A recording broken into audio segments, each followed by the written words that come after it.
Hello students, जैसे कि आप सभी को पता है ये बहुत ही इंपॉर्टेंट टॉपिक है टीडीएस, है ना। आपने इनकम टैक्स में पढ़ा ना टीडीएस, तो आपको मतलब पता चल गया कि टीडीएस क्या होता है। ठीक है, टीडीएस क्या होता है, इट जीएसटी के अंदर भी टीडीएस काटा जाता है। ठीक है, जैसे कि किसी ने गुड्स और सर्विसेज ली और उसने पेमेंट करनी है, किस सप्लायर को पेमेंट करनी है, तो उस सप्लायर को जो पेमेंट करते हैं तो उसमें से वो क्या करता है, टीडीएस रख लेता, मतलब कि टैक्स रख लेता है। मतलब कि वो क्या करता है, अब उसको अलग पे, जैसे 500 रुपये बना, उसको 400 रुपये दे देता है और 100 रुपये अपने पास रख लेता है, और इस 100 रुपये को क्या करेगा, वो गवर्नमेंट के अकाउंट में पैसा डाल देगा। ठीक है, समझ के। Tax deduction at source is a mechanism in GST law where in the receiver of the goods और services deduct out some amount of tax out of the amount payable to supplier. ठीक है, this amount of TDS is determine on the basis of percentage of value of supply. Value of supply के base पर, कि percentage पर, जितनी भी उसको value of supply मिली हुई है ना, उसके बेस पर, उसके परसेंटेज के बेस पर टीडीएस काट देता है, टीडीएस। ठीक है, for the it become duty of the deductor, जो भी काटता है उसको डिडक्टर कहते हैं। वो अमाउंट किस में डिपॉजिट करा दे, गवर्नमेंट में, और with in specific time period में वो पैसा डिपॉजिट करा दे, टीडीएस। ठीक है, फिर से receiver of goods and service deduct out of some amount, वो डिडक्ट कर लेता है, जो पेमेंट करनी है 500 रुपये की जगह 400 करता है, 100 रुपया अपने पास रखता है फॉर टैक्स आउट और the amount payable to the supplier. ठीक है, और determined on the basis of percentage, यदि 5 लाख की सेल हुई है तो इसका 1% हो कितना हो गया, तो वो इस स्टेप से निकाली जाती है। और deposit the amount of TDS to the account of the government, government के अकाउंट में पैसे डाल देंगे within the time prescribe, within एक टाइम पीरियड के बीच में वो पैसा गवर्नमेंट के अंदर डिपॉजिट करा देते हैं। तो इसके provision related with the tax deduction, इसके क्या प्रोविजन है, बहुत ही ईजी है। ठीक है, सबसे पहले है किसकी लाइबिलिटी बनती है, liability to deduct tax at source. TDS कौन काट सकता है, अंडर सेक्शन 51(1) के अकॉर्डिंग सबसे पहले गवर्नमेंट डिपार्टमेंट काट सकती है। ठीक है, लोकल अथॉरिटी काट सकती है, गवर्नमेंट एजेंसी काट सकती है टीडीएस, अदर पर्सन काट सकते हैं, कोई भी है ना जिसकी अथॉरिटी दी गई है वो टीडीएस काट सकते हैं। तो रेट ऑफ टीडीएस कितना होगा, है ना, कि कितना किस रेट पे, अकॉर्डिंग टू सेक्शन 51 सबसेक्शन 1 के अकॉर्डिंग जो रेट होगा टीडीएस काटने का वो 1% of the value of the supply, जितनी भी अमाउंट सप्लाई हुई है ना अमाउंट का 1% वो टीडीएस काट सकता है। ठीक है, और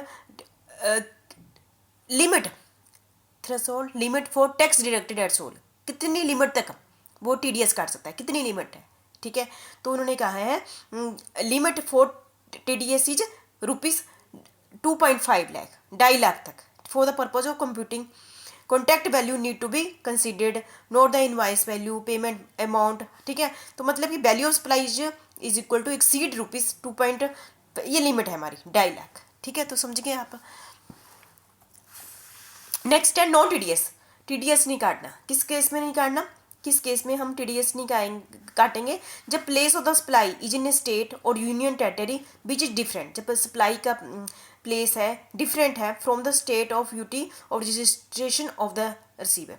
ठीक है, यदि रजिस्ट्रेशन ऑफ द रिसीवर की जगह अलग है as compare to place of the supply, तब हम टीडीएस नहीं काटेंगे। ठीक है, और time limit to deposit TDS, कितने टाइम पीरियड के बीच में हमने टीडीएस जो कार्ड लिया है वो कितने टाइम गवर्नमेंट को दे देना है, अंडर सेक्शन 51(2) के according 10th of the next, अगले महीने की 10 तारीख तक हमने ये टीडीएस क्या कर देना है, डिपॉजिट करा देना है। ठीक है, नेक्स्ट है furnishing to deduct a certificate, जो जिसने टीडीएस काटा है ना उसको एक सर्टिफिकेट फिल करना पड़ेगा, उसको एक सर्टिफिकेट फिल करना पड़ेगा। ठीक है, deductor shall furnish to the deductee certificate mentioning, उसमें क्या मेंशन करेगा, उसमें contact value, rate of deduction, amount deducted, amount paid to government and some other particulars in such manner as may be prescribe. ठीक है, ये सारा वो fill करेगा, कौन, जिसने डिडक्ट किया हुआ है क्या, नेक्स्ट है यदि फेलर टू, यदि उसने डिडक्ट किया ही नहीं, क्योंकि सर्टिफिकेट बना रहा है ना, यदि जिसने टीडीएस काटा उसने वो फेलर टू, उसने सर्टिफिकेट बनाया ही नहीं,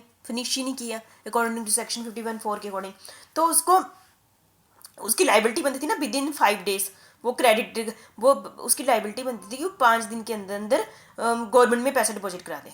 ठीक है, और सर्टिफिकेट बना दे। यदि डिडक्टर शेल पे लेट फीस, तो उसको लेट फीस देनी पड़ेगी।